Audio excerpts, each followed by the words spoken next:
See you again.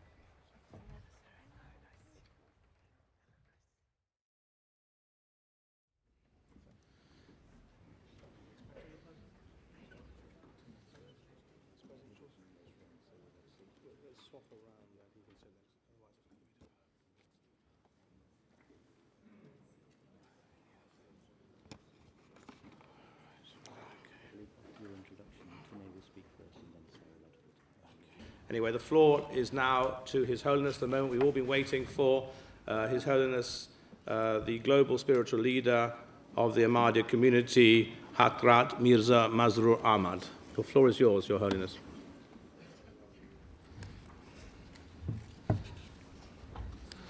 Bismillahirrahmanirrahim. In the name of Allah, the gracious, ever merciful. Assalamu alaikum wa rahmatullahi wa barakatuhu. All distinguished guests, peace and blessing of Allah be upon you all. First of all, I would like to thank the organizers of this event who have given me the opportunity to speak all of you here at the European Parliament.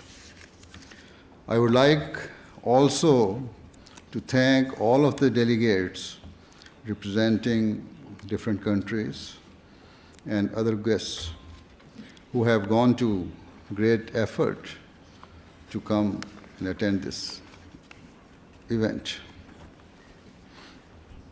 Those people who are well acquainted with the Ahmadiyya Muslim Jamaat or community, or even those who are less acquainted and who have contact with individual Ahmadis, will be fully aware that as a community, we constantly draw the attention of the world towards the establishment of peace and security. And certainly, we make full efforts within our resources towards achieving these goals. As the head of the Ahmadiyya Muslim Jamaat, I regularly speak about such matters whenever the opportunity arises.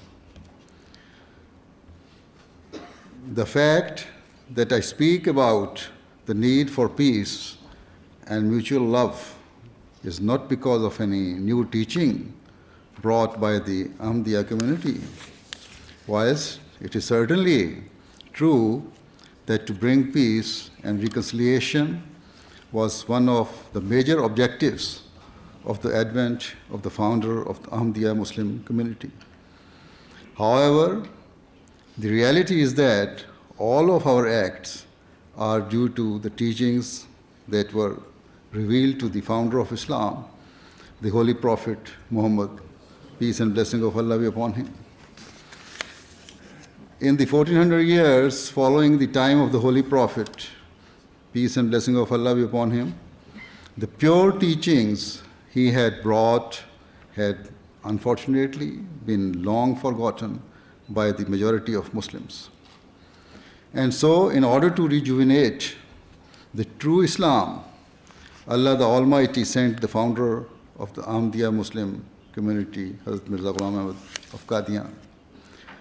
I would request, and it is also according to the prophecy of the Holy Prophet of Islam, Sallallahu Alaihi Wasallam, I would request all of you to keep this point in mind when I come to speak about Islam's teachings in relation to the development of peace and harmony in the world.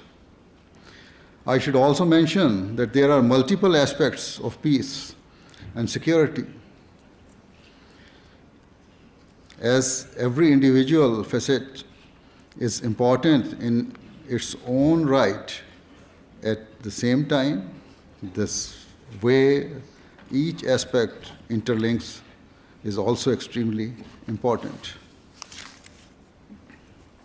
For example, the basic building block for peace in society is tranquility and harmony within the family home.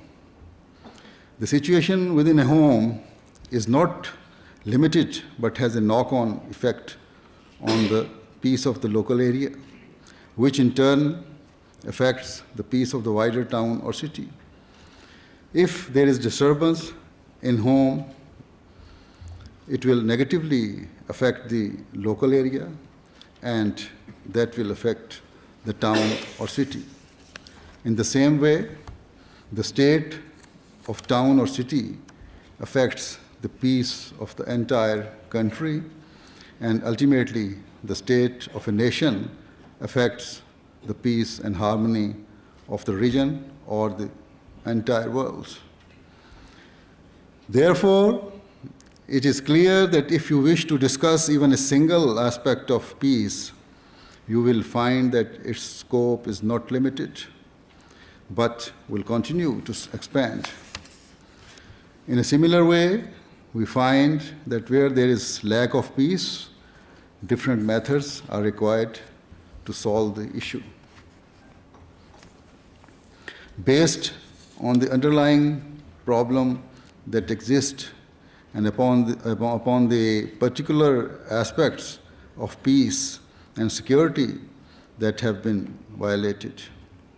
When we bear this in mind, it is obvious that to fully discuss and address these issues in detail requires much more time than is currently available. Nevertheless, I will try to cover at least some aspects of Islam's true teachings.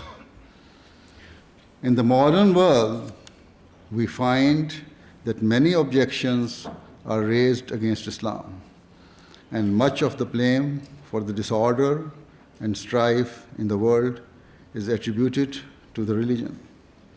Such allegations are made even though the very meanings of the word Islam are peace and security.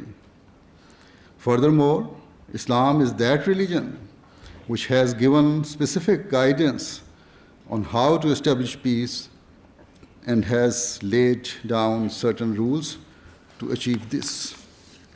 Before I go on to present to you a picture of Islam's true and peaceful teachings, I would like to briefly discuss the current state of the world. I am sure you will be well versed in these matters already, but I will raise them so that you are able to keep them in view when I come to discuss Islam's teachings about peace and harmony. We are all aware that and accept that today's world has become like a global village. We are all connected through various means, whether it be through the modern modes of transport, whether it be through the media and internet, or through various other means. Now, all of these factors have resulted in the nations of the world becoming closer together than ever before. We find that in major countries, people of all races, religions, and nationalities have settled and are living together. Indeed, in many countries, there is a significant population of foreign immigrants. The immigrants have become so well embedded that it would be extremely difficult or even impossible for governments or the local people to remove them now. Although attempts have been made to curtail immigration and certain restrictions have been implemented, yet there are still various means through which a citizen of one nation is able to enter another country. Indeed, leaving aside illegal immigration, we find that certain international laws exist that assist those who are forced to migrate for certain genuine reasons. We also find that as a result of mass immigration, restlessness and anxiety is spreading in certain countries. The responsibility for this lies with both parties, both the immigrants and the local people. On the one hand, some immigrants provoke the locals by refusing to integrate to any degree, whilst on the other hand, some of the locals are displaying a lack of tolerance and open-heartedness. From time to time, the hatred boils over to a very dangerous extent. In particular, hatred or enmity on the part of the locals in Western countries is often manifested towards Islam in reaction to the negative behavior of certain Muslims, especially immigrants. The anger and reaction is not just on a small scale, but can and does reach extreme heights, which is why Western leaders regularly speak about those problems. Therefore, we find that on occasion, the German Chancellor speaks about Muslims being a part of Germany. We find that the Prime Minister of the United Kingdom speaks of the need for Muslims to integrate, and the leaders of some countries have gone as far as to give warning to the Muslims. The internal state of conflicts, if not worsening, at least has become of some concern. These matters might heat up and may lead to the destruction of peace. There should be no doubt that the effect of such conflicts will not be limited to the West, but will impact the entire world, especially the Muslim countries. It will cause the relationship between the Western and Eastern world to severely deteriorate. Therefore, to improve the situation and for peace to develop requires all parties to work together. Governments need to make policies that establish and protect mutual respect, through which hurting the sentiments of others or causing them any type of harm should be outlawed. With regard to the immigrants, they must enter with the willingness to integrate with the local people, whilst the locals should be ready to open their hearts and display tolerance. Furthermore, simply to enforce certain restrictions against Muslims will not lead to peace, because they alone cannot change people's mind and views.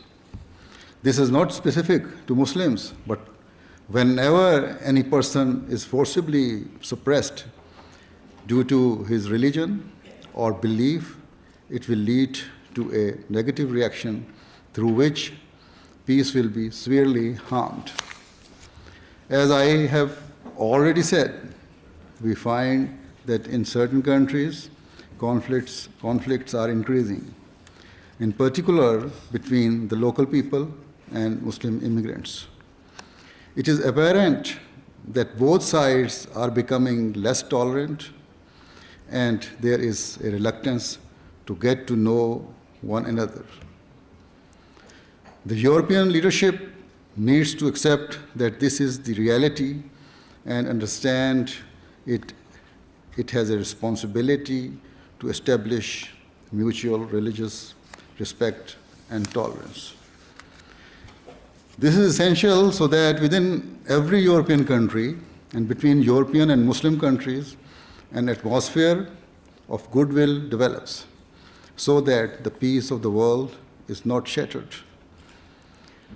I believe that the cause of such conflicts and deviance is not only religion or beliefs, and it is not merely a question of differences between Western and Muslim nations. In fact, a major root cause of the discord has been the global financial crisis.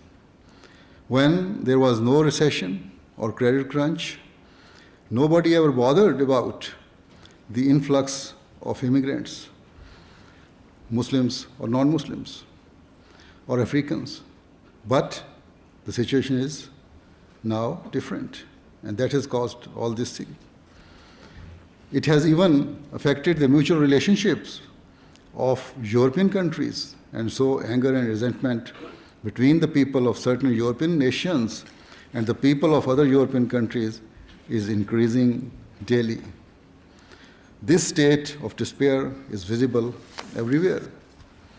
The formation of the European Union has been a great achievement on the part of European countries, for it has been a means of uniting the continent. And so you should make all possible efforts to preserve this unity by honoring each other's rights. The fears and worries held by members of the general public must be removed. To protect each other's society, you should be willing to accept fair and just demands of one another. And of course, there should be fair and just demands by the people of each and every country. Remember that the strength of Europe lies in its remaining united and together as one. Such unity will not only benefit you here in Europe, but at its global level will be the means for this continent to maintain its strength and influence. In fact, speaking from an Islamic perspective, we should strive for the entire world to unite together. In terms of currency, the world should be united. In terms of free business and trade, the world should be united. And in terms of freedom of movement and immigration, cohesive and practical policies should be developed so that the world can become united. In essence, countries should seek to cooperate with one another so that division is replaced by unity. If these measures are taken, then it will soon become apparent that the existing conflicts will end and be replaced by peace and mutual respect, provided true justice is practiced and each country realizes its responsibility. It is with great regret that I must say that even although it is an Islamic teaching, the Islamic countries have been unable to unite amongst themselves. If they were able to cooperate and unite, then the Islamic countries would not need to constantly seek Western aid and help in order to alleviate their internal troubles and needs. With these words, I shall now come to speak about true Islamic teachings in relation to the establishment of long-lasting peace in the world. First of all, a fundamental and basic teaching of Islam is that a true Muslim is a person from whose tongue and hand all other peaceful people are safe. This is the definition of a Muslim given by the Holy Prophet Muhammad sallallahu alaihi wasallam. Perhaps some may think that this definition means, so I'll read this thing. After hearing this basic and beautiful principle, can any allegation or complaint be leveled against Islam? Certainly not. Islam teaches that only those who use their tongues and hands to spread injustice and hatred deserve to be punished. Thus, from a local level to a global level, if all parties remained within the confines of this golden principle, we would find that there would never be religious disorder, and there would never be political strife, and nor would there be disorder based on greed and desire to gain power. If these true Islamic principles are followed, then within countries, the members of the general public will safeguard each other's rights and feelings, and the governments would fulfill their roles to protect all citizens. And at an international level, each nation would work together with a spirit of true sympathy and compassion towards one another. Another key principle Islam teaches is that in an effort to develop peace, it is necessary for all parties to never display any form of pride or arrogance. This was perfectly illustrated by the Holy Prophet, peace and blessing of Allah be upon him, when he famously said, a black person is not superior to a white person, and nor is a white person superior to a black person. Neither is a European greater or superior to any other national, nor are Africans, Asians, or people of any other part of the world.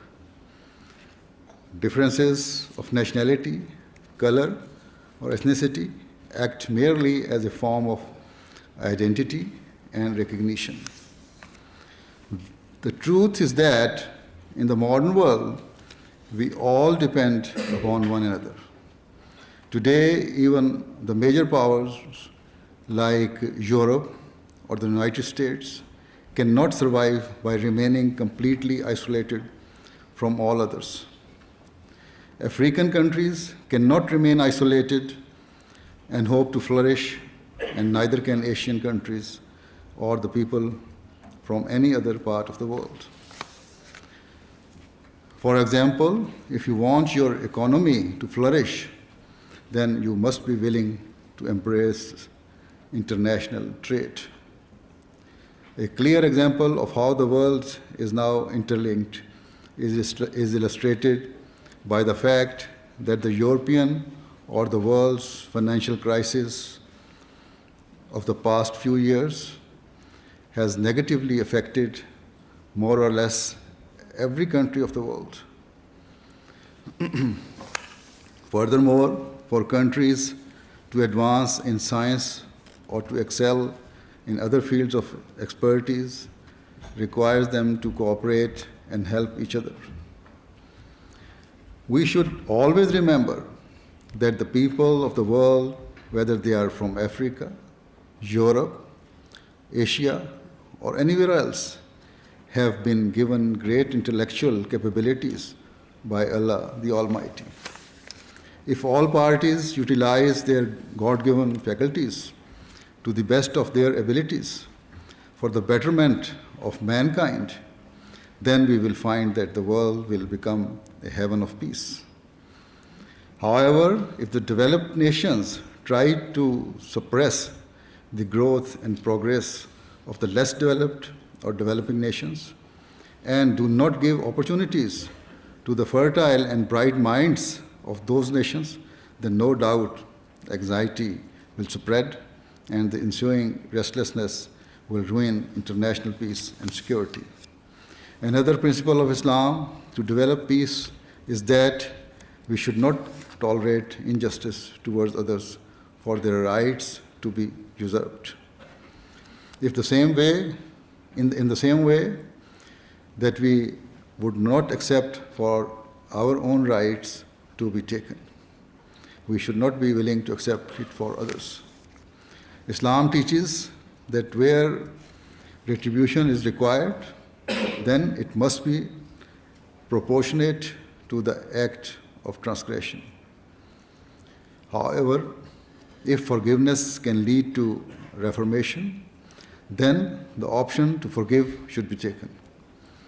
The true and overarching objectives should always be reformation, reconciliation, and the development of long-lasting peace. However, what in reality is happening today, if anyone commits a wrong or injustice, then the victim seeks to extract revenge in a way which is completely out of proportion and far greater than the original injustice committed. This is exactly what we are witnessing these days in the escalating conflict between Israel and Palestine.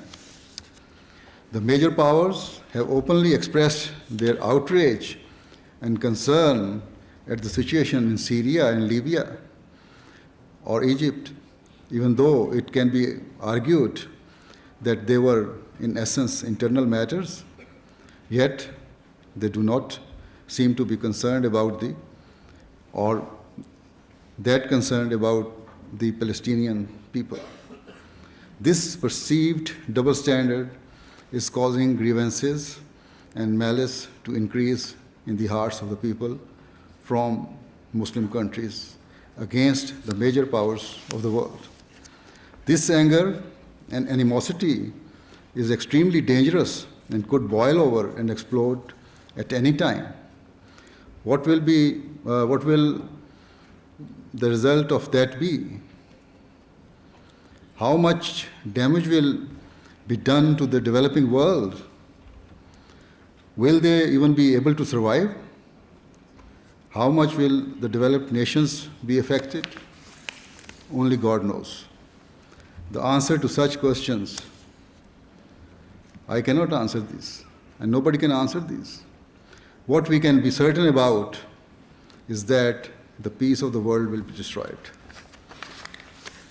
Let it be clear that I am not speaking in support or favor of any particular individual country.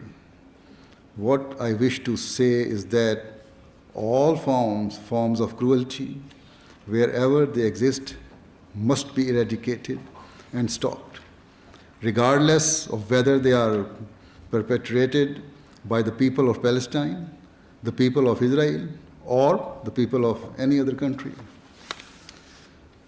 The cruelties must be stopped because if they are allowed to spread, then the flames of hatred will surely engulf the entire world to such an extent that people will soon forget about the troubles caused by the current economic crisis. Instead, they will face a much more horrifying state of affairs. There will be such a huge loss of life that we cannot even comprehend or imagine. Thus, it is the duty of the European countries who suffered great losses during the Second World War to learn from their past and save the world from destruction. To do this, they must fulfill the requirements of justice and be willing to accept their responsibilities. Islam strongly emphasizes the need to always act in a fair and just manner. It teaches that no party should be given preferential treatment or favored unduly. It should be that a wrongdoer knows that if he tries to act unjustly towards any country, no matter its size or status, he will not be allowed to do so by the international community. If the member states of the United Nations, the countries that derive benefit from the European Union, and the countries that are under the influence of the big powers, all come to accept this, or even the underdeveloped countries, then and only then peace can emerge. Further, only if those nations who have veto power at the United Nations realize they will be held to account for their actions, can justice be truly established. In fact, I will go one step further and say that the right of veto power can never allow or facilitate the establishment of peace, because clearly not all countries are at an equal level. This is a point I also made earlier this year when I addressed the leading politicians and policymakers of the United States at Capitol Hill. If we look at the voting history of the United Nations, we find that the veto power has not always been used to help those who are being oppressed or who are acting in the right way. In fact, we have seen that the veto power has on certain occasions been misused to help and assist in cruelty rather than to prevent it. This is not something that is hidden or unknown, but many commentators openly write or speak about this. Another beautiful principle taught by Islam is that peace in society requires one to suppress his anger, rather than allowing it to prevail over principles of honesty and justice. The early history of Islam testifies that the true Muslims always acted upon this principle, and those who did not were severely rebuked by the Holy Prophet Muhammad, peace and blessing of Allah be upon him. Yet today, unfortunately, this is not always the case. There are cases where armies or soldiers who have been sent to establish peace conduct themselves in a way that is entirely contrary to their stated aims. For example, in some countries, foreign soldiers have treated the dead bodies of their victims in the most disrespectful and horrifying manner. Can peace be established in this way? The reaction to such behavior cannot remain limited only to the affected country, but manifests throughout the world. And of course, if Muslims are mistreated, the Muslim extremists get advantage of it. And the peace of the world is shattered, although it is contrary to the teachings of Islam. Islam teaches that peace can only be established by helping both the oppressed and oppressor in a manner that is completely impartial, free from vested interests, and devoid of all enmity. Peace is made by giving all parties an equal platform and playing field. As the time is limited, I shall mention just one further point, which is that Islam teaches that the wealth and resources of others should not be looked upon enviously. We should not covet that which belongs to others, because this too is a means for peace to be dismantled. If wealthy countries try to extract and utilize the wealth and resources of less developed nations to fulfill their own needs, then naturally restlessness will spread. Where appropriate, the developed nations can take a small and fair amount in return for their services, whilst the majority of these resources should be utilized to help the underdeveloped countries raise their standards of living.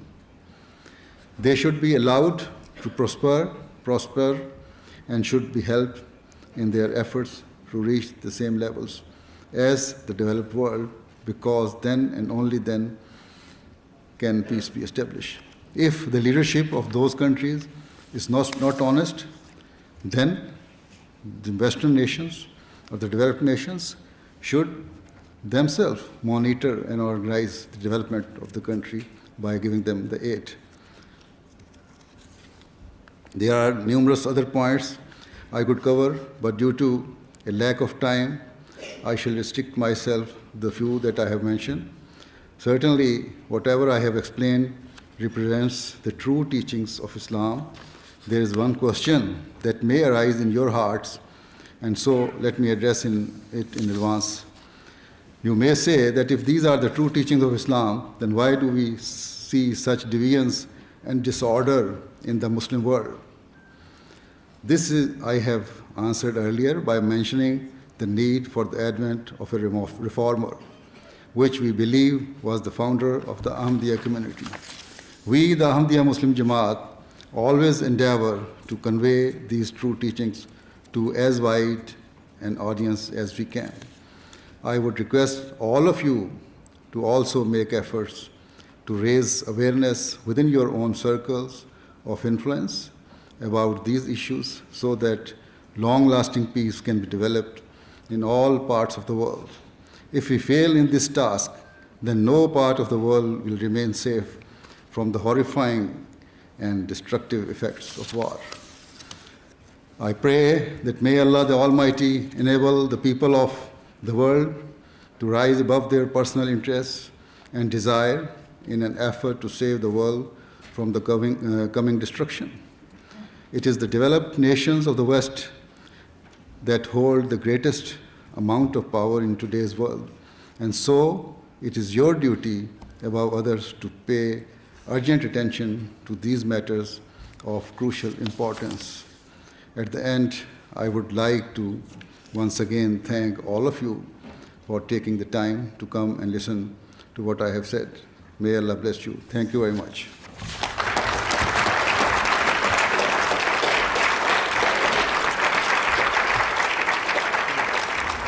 Ladies and gentlemen, we have a double honor. We've heard the wonderful words from His Holiness about the message of peace, and I will speak a little bit more about that in 1 second. We have been graced with the presence of the President of the European Parliament, Mr. Martin Schulz, who has come to personally greet His Holiness and congratulate him on his speech. He can't stay, unfortunately, due to time pressures on his agenda, but he wants to just literally be here to personally greet His Holiness and thank him for all he's done for the cause of peace on our continent and globally.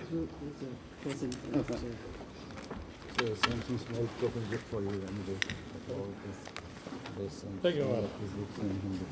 Thank you very much. Thank you. Good luck. Thank you, Mr. President. Thank you very much. Thank you.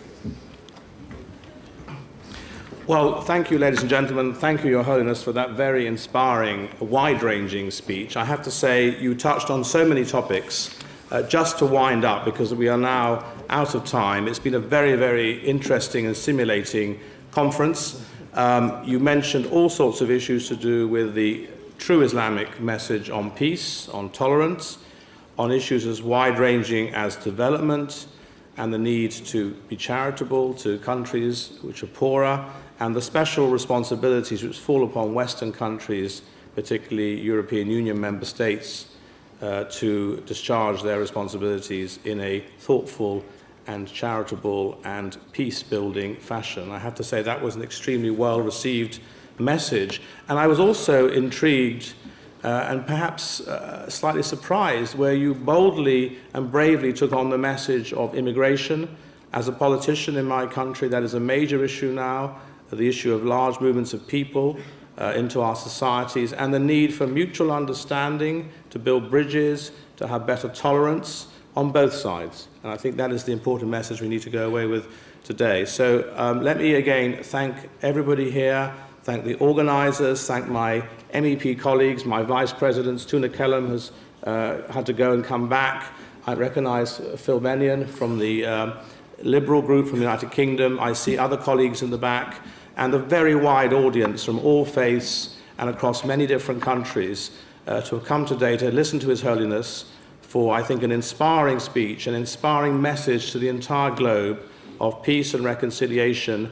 And I was moved by a question earlier on by, I think it was a Maltese journalist, who said, would His Holiness welcome a request to meet other spiritual leaders with the same message? And I was obviously thrilled to hear that we are waiting for such invitations, because we want to see leaders from all faiths, all sects within all faiths, Christians, Muslims, Buddhists, Hindus, etc., to come together to condemn extremism, to condemn violence, and try and build a common purpose for the future well-being, the future happiness, and the future development of all mankind. Thank you very much. And after this, there is just before you clap, there is a reception going on downstairs, so all of you, you're welcome to come and meet informally and carry on with the discussion. But in the meantime, thank you very much for this very enjoyable conference, and thank you, Your Holiness, for everything you said. Thank you very much. And there's been a request by His Holiness to have a short prayer to finish this gathering. That's okay, fine. So there is silent prayer I will lead. Ahmadis will follow me. Everyone can pray in his own way, please.